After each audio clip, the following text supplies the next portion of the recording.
Is Wilder versus Zhang a real thing? So sources are saying that this fight is in the process of being finalized. So we'll take a look at Twitter for a second, and then we'll jump into the source. So here it is on Twitter. This is on my Twitter account at Caden the Geek on Twitter. If you don't already, go follow. Salute to my 217 followers and my 200 plus subscribers. Thank you. I appreciate everyone.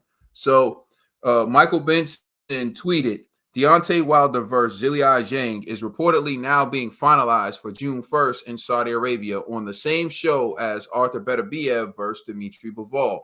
Now, of course, Arthur Beterbiev and Dmitry Bivol are fighting for undisputed in the light heavyweight division. That's a long-awaited clash. So for Wilder Zhang to be the co-main, that would be amazing. That would be a great card. That would definitely spice up that card and help gather interest in that fight for Arthur Beterbiev and for Dmitry Bivol.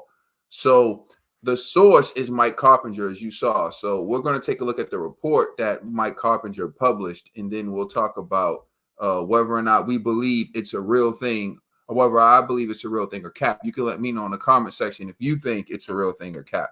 So here's the article. Okay. And you see Mike Carpenter wrote this article a little over an hour ago. And the article is titled Sources. Deontay Wilder, Zhilei Zhang finalizing June 1st bout. So let's take a look at this. Deontay Wilder and Zhilei Zhang are in the process of finalizing a deal for June 1st fight in Riyadh, Saudi Arabia, sources told ESPN. The heavyweight clash between two of boxing's most dangerous punchers will take place on the undercard of Arthur Beterbiev, Dmitry Bivol, undisputed light heavyweight championship bout. Wilder and Zhang will both enter the ring in desperate pursuit of a victory to remain relevant in boxing's glamour division. Both fighters are reeling from decision losses to Joseph Parker in Riyadh. The former heavyweight title holder pulled off a major upset in December with a wide points win over the American that spoiled plans for a long-awaited matchup between Anthony Joshua and Wilder. Joshua went on to brutally knock out Francis Ngannou instead, and on that undercard earlier this month, Parker scored another upset with a decision win over Zhang, I believe. Excuse me if I mispronounce the name. I'm doing my best. Who floored Parker twice in the bout, but was otherwise outboxed. Rather than take the usual journey of comeback bouts, Wilder and Zhang will now head into a high-stakes bout that will position the winner for another marquee heavyweight bout. 2 weeks earlier, Tyson Fury and Alexander Usyk will vie for the undisputed heavyweight championship on May 18th in Riyadh. Wilder, 43 wins, 3 defeats, 1 draw, and 42 wins coming by way of knockout, is one of the division's all-time biggest punchers. Sorry, guys.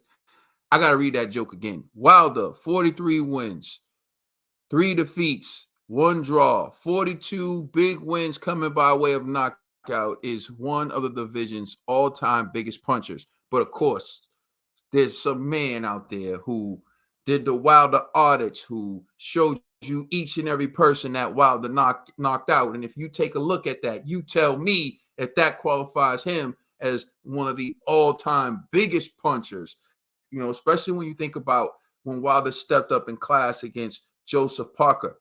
He didn't drop Parker. Even Zhang dropped Parker. Right? Joe Joyce knocked out Parker. And again, this isn't about triangle theories. We're talking about punching power.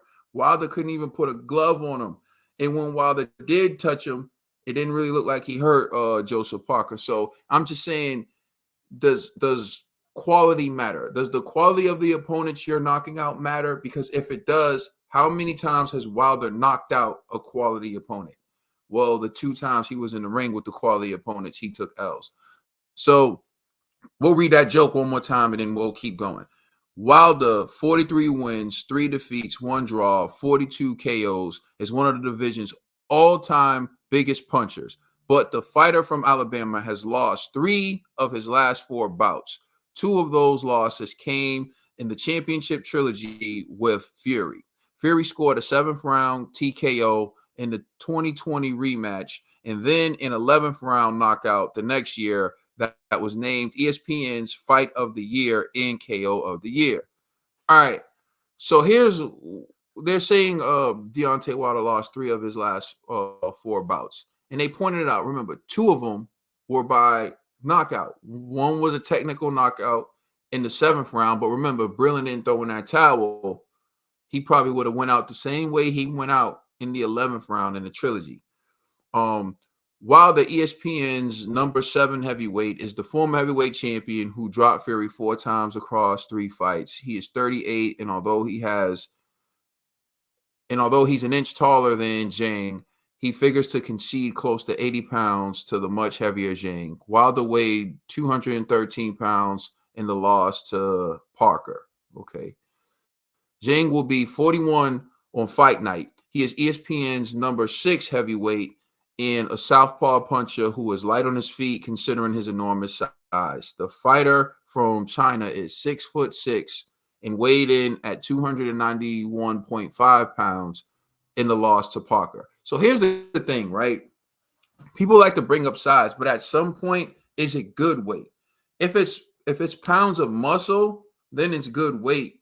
But you have to look at body fat percentage, right? So let's say, for example, Zhang came in at 291.5 pounds, but if he was about 35% body fat, then that's to his detriment. That actually hurt his gas tanks. So if you look at why he wasn't really able to have a high punch output against Joseph Parker, you're spinning it like he's this enormous big guy. And he did drop Parker twice, but once Parker survived and weathered that storm, Zhang had nothing left. So I think it's important to understand that sometimes it's not just about the size; it's about body composition. What is those pounds? What are those pounds made of? How much of it is muscle? How much of it is fat? What's the body fat percentage? We want to know that. All right. Zhang 26 wins, 2 defeats, 1 draw. 21 wins coming by way of knockout. Broke out last year with a pair of stoppage victories over Joe Joyce. His previous defeat came against Filip Hrgović, a fighter he also knocked down. So there you go. All right, now what we're going to do is we're going to talk about whether or not this is a real thing or if it's cap.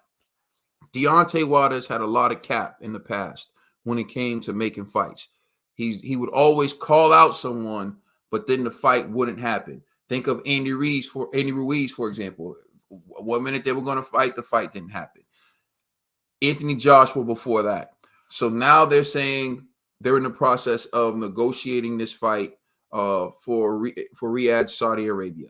One thing that makes this or that tips the scales in favor of this being a real thing is we know that they got the money out there. His Excellency Turki Al-Sheikh he's got the money and he's not afraid to spend it. So we know that increases the likelihood of this being a real thing. The other thing I feel, or the other piece of evidence that we have, is I think that Wilder looks at Joseph Parker beating Zhang and he thinks that if Zhang has that punch output against me, I can beat him. I have the reach advantage. I have the fast straight right hand. So if I can get to him with this straight right hand first, I think Wilder believes he'll knock him out.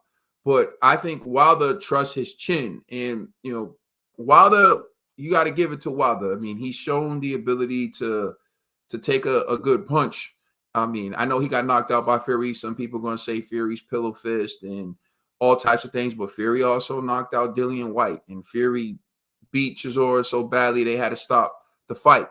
And again, you're not trying to do cross fights, but when Joseph Parker fought Chisora was able to survive. Although I felt like Parker could have gotten him out of there if he would have stepped on the gas, the fact remains that he did it.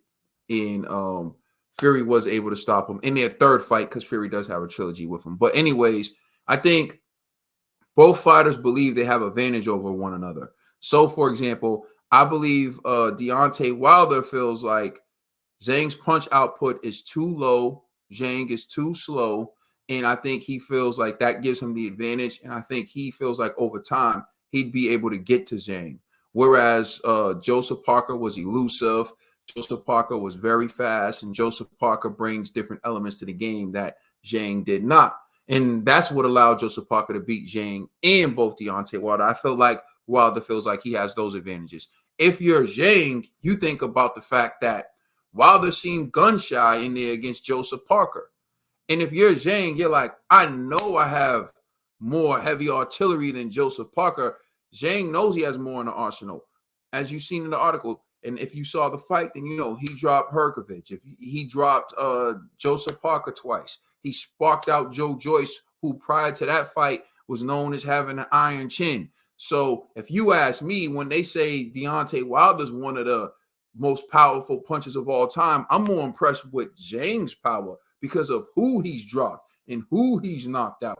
To me, he's knocked out guys who are quality, or he's dropped guys who are quality. Like, he didn't knock out Joseph Parker, but he dropped him twice. He didn't knock out Hergovich, but he dropped him. He didn't, but he did knock out Joe Joyce. And again, Joe Joyce twice. He knocked out Joe Joyce clean the first time. I mean, he knocked out Joe Joyce clean the second time. The first time it was stopped because of the eye. But still, he did significant damage for them to stop the fight. And the second time, he just straight sparked out Joe Joyce. So if you ask me, I feel like Zhang actually is the one who may have the claim to the power advantage. But regardless of that, I think Zhang's thinking in his mind, if Tyson Fury can knock Deontay Wilder out cold, I'll flatline him. And so I think that's what Zhang is thinking.